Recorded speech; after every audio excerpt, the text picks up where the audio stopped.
Hi everyone, this is Upcoming Revolution in China. Today is June 22nd, 2018. I am Yang, this is Sean. This is our new channel, this is a new show. We're gonna let Sean explain to you guys why we have this channel and why we run this show. Thank you, Yang. The reason we have the channel named the Upcoming Revolution in China basically is we want to tell a different story from the main media, the Western world or the free world. They are not focusing on the streets, what's happening on the streets in China.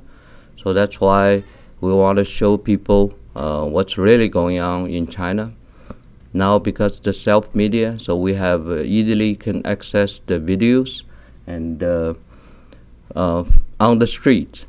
The reason is people can see that for the Western world, they can see what's really going on in China, and we will tell a very different story. And also, we want support for the people on the streets and for the people. For the democracy movement. So I believe to most Western people, they think China is rich, is powerful, is a rising star. And from what you are saying is totally different. Yes, that's for sure. On the streets, maybe every day there's thousands riots or demonstration, and the petition is really going on right now. And China is on the verge of a big change. That's what we believe. And that's why if anything big happening in China, it will definitely affect the whole world. I believe so too, because China has almost 1.4 billion people there, right? Yes. So,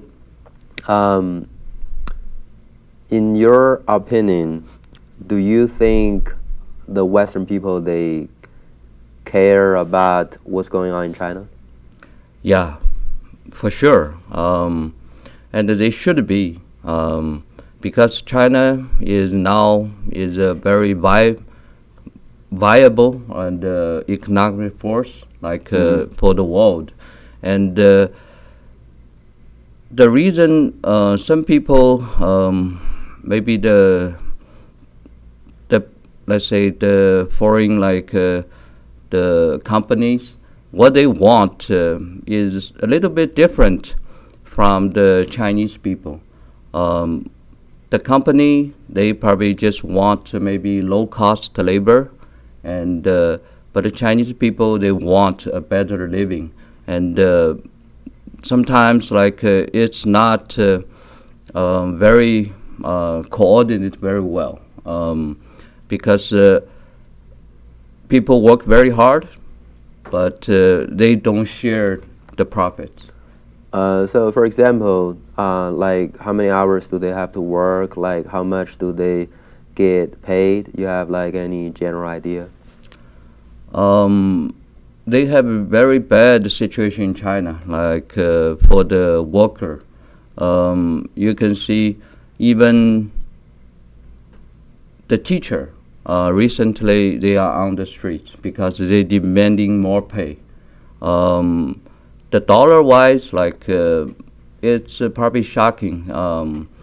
They have so many different numbers. Some number, like the official number, may be very high. Let's say they have $8,000 a year, but to me is the people actually make the big contribution. They may not even make 8,000 Chinese dollar, called yuan. So there is a 1 to 6, like $1 is equal to now is 6 point something. So that's very totally different. Is it happening everywhere, where like in small cities or big city? Yeah, I'm the number I'm throwing out is average. So is Okay. what I kind of believed or kind of summarized. Uh-huh. It's average. So some even make less. Okay. Obviously, some maybe white collar, maybe they can make, or maybe in the big city. In China, they have couple like a very large city. Uh-huh. They maybe have a better like earn salary. Okay. But the problem, the living standard in their big city also high. Okay, so I'm from Beijing, the capital city, and um, from my friends over there, and I heard that the teachers they're actually making good money. They are not really making good salary, but they are like making money from the students. They are having like different programs out of their normal class hours and stuff. Yeah, that's also a problem. Like this, you can say it's like a corruption. Uh-huh. The people maybe like if you don't obey the like the value, or they can make more. But the problem is the people, if you want your standard or want your dignity, you probably will make less. And the teacher is a different group. Yeah, that's I believe also you are right. Not everywhere teacher is on the streets, but the example I'm giving is in obviously it's not in Beijing, but in certain city, or to me in most city, probably they don't make that much. Okay, so speaking of the school systems in China, um, I, I was in China before I turned 21. I went to school in China. So I remember that like most of the subjects in school, they are not very useful. Like you go to school for hours and they have all these like tests and stuff. Like you have to study really hard. And a lot of students, a lot of kids, they don't even get enough sleep. Like they wake up very early, they go to school and they study all day long for hours, and then when they get home, they still have to do all their homework. Like compared to the Western children, they don't have any happiness in their childhood. They don't really have a childhood. Yeah, that's also in China. We are the parents in China. They want their kids like have a very good education. So they think like that's the only way to have a better life. That's why they push their kids very hard. I heard a theory from one of my classmates. He said the reason the government wants people to go to school for like a very long time, for a long period. Like they go to elementary school, then they go to middle school, then they go to high school, then they go to college. Well, I don't think we have college in China, but we have university. And after university, they have to go get their master degree. They have to get their PhD. Like it's like non-stop. Like they continue doing that. And he told me the reason is because the government does not have job positions for people, so they have to prolong their education time. So otherwise, like they because I remember like back in the days, my like I think your generation probably like if you graduate from middle school or high school, you would be able to find a job. And like then later on when I was a kid, my parents like always told me that you have to go to university. If you don't go to university, you won't be able to find a job. And then now even you graduate from university in China, you still can't find a job. And you have to get a master degree, a PhD, and like probably pretty soon, you know, you're a PhD, you still can't find a job. Yeah. So that's I think this is real. It's happening. Like the college or the graduates or maybe the university graduates, it's very hard for most of them to find a job they like or maybe well paid. That's why from here you can see it's a different story from the impression that China gave the world. Like, oh, the economic is very good. But the problem is you can see if there is a lot of people, they graduated from the university, but they cannot find a job.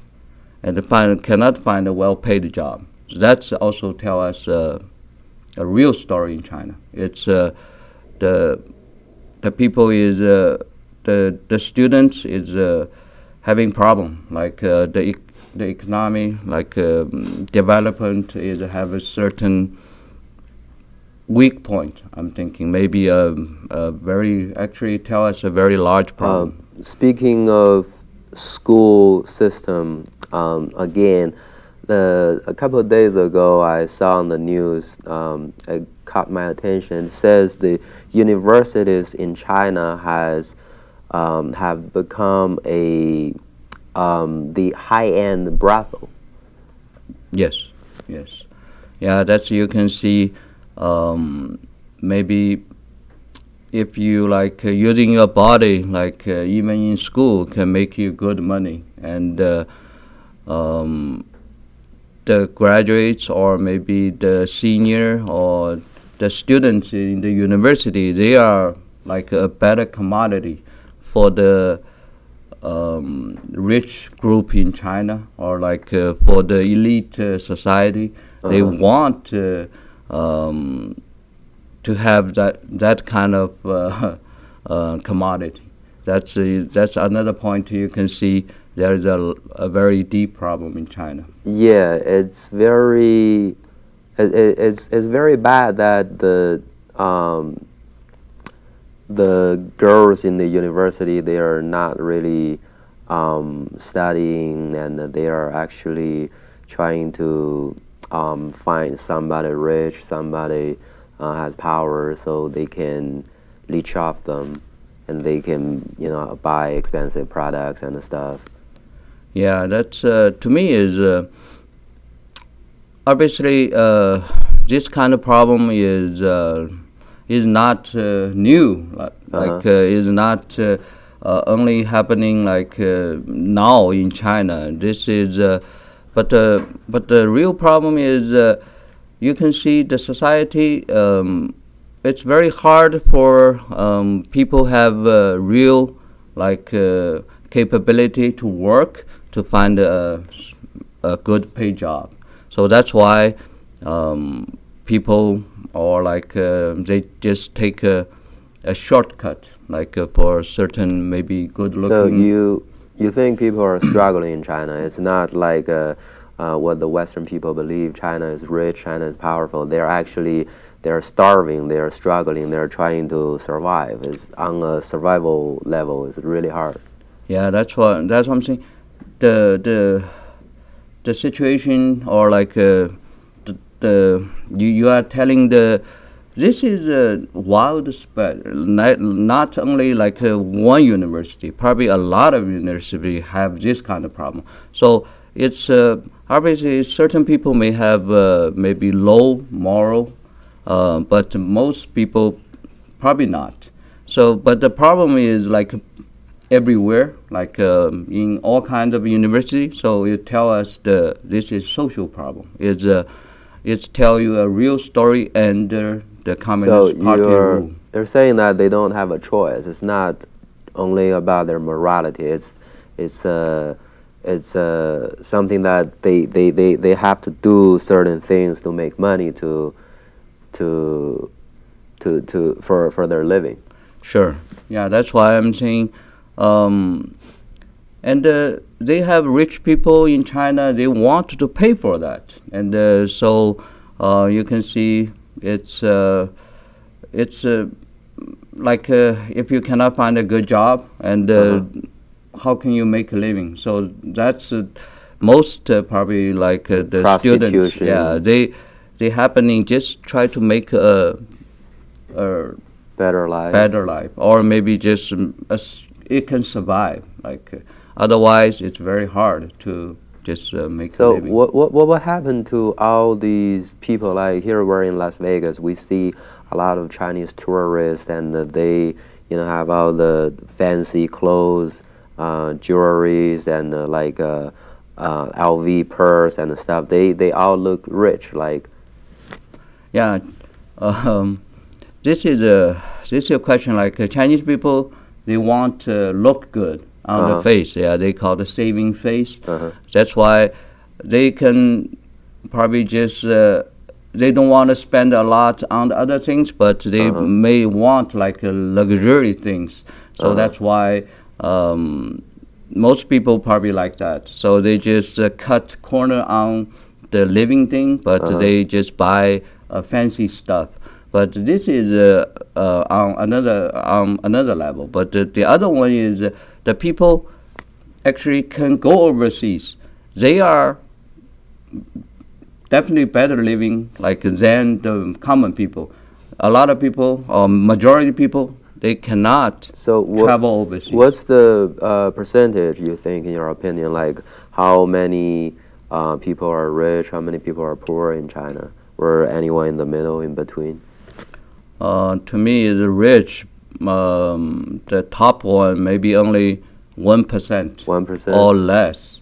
And certain people like can travel overseas, they may only, I'm guessing, obviously, is maybe only a couple percent, like 5%, 2, maybe 3%. Even less, yeah. Are they considered the middle class or rich? Yeah, to me, is China don't have really middle class. They only have, say, the top, let's just say big one, like 5%. They can travel overseas. And 95% of people, they cannot. So what kind of living situation the rest they have, the 95%? Can they maintain like an normal, like their survival, or they can't even survive? They just living in a very hard situation. For example, do they have like a house, or do they have an apartment, or how many people fit in one apartment? Let's just take an example, like in the capital, Beijing. The rural worker, like they come to Beijing to work, they probably have to live in a very bad like a lot of people just cramping into one room, like maybe 10. Wow. For like suppose it can only for 1 or 2 people live like a room, they may have 10 or more. So you can see they are making a living, but the problem is you can see that's very poor. The other point I'm trying to make is in China they always say, oh, we eliminated the hungry people. We don't have people starving. But the problem is you can see even now the Chairman Xi is still saying we need get rid of the poverty, get rid of the hungry people. So to me, is even now we still have people hungry, like starving. Okay. All right. So thank you guys. We're gonna continue this conversation in our next episode. Thank you. See you guys. Bye bye.